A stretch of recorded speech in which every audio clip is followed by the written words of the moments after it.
ಕರ್ಕಕ್ಕೆ ಗುರುಬಲ ಸ್ವಲ್ಪ ಇದ್ದು ಈಗ ಪುನಃ ಗುರುಬಲ ಇರೋದಿಲ್ಲ, ಗತಿ ನಿಧಾನವಾಗುತ್ತೆ, ಸ್ವಲ್ಪ ಸ್ಲೋ ಆಗುತ್ತೆ.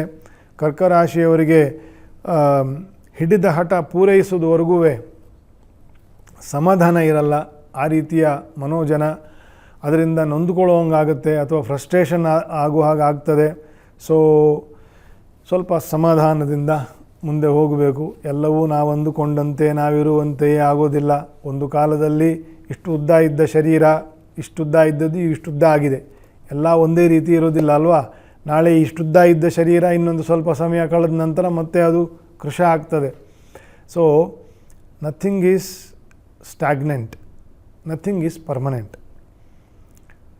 ಗುರು ಬರುವುದೂ ಅಷ್ಟೇ, ಗುರು ಹೋಗುವುದೂ ಅಷ್ಟೇ. ಜ್ಯೋತಿಷ್ಯ ಶಾಸ್ತ್ರದಿಂದ ನಮಗೇನು ಅರ್ಥ ಆಗ್ತದೆ ಹೇಳಿ? ಜಗತ್ತು ಚಲನಶೀಲ. ಆದರೆ ನಮ್ಮ ಮನಸ್ಸು, ನಮ್ಮ ಸಂಸ್ಕಾರ ಹೇಗಿರ್ತದೆ ಅಂತಂದರೆ ಯಾವಾಗಲೂ ಒಂದೇ ಥರ ಇರಬೇಕು ಅಂತ ಇರ್ತದೆ.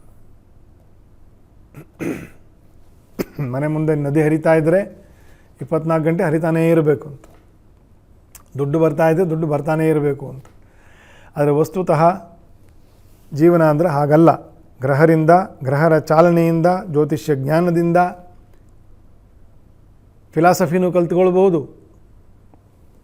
ಜೀವನವನ್ನು ಚೆನ್ನಾಗಿ ರೂಪಿಸ್ಕೊಳ್ಬಹುದು. ನಿಧಾನಗತಿ ಆಗ್ತದೆ.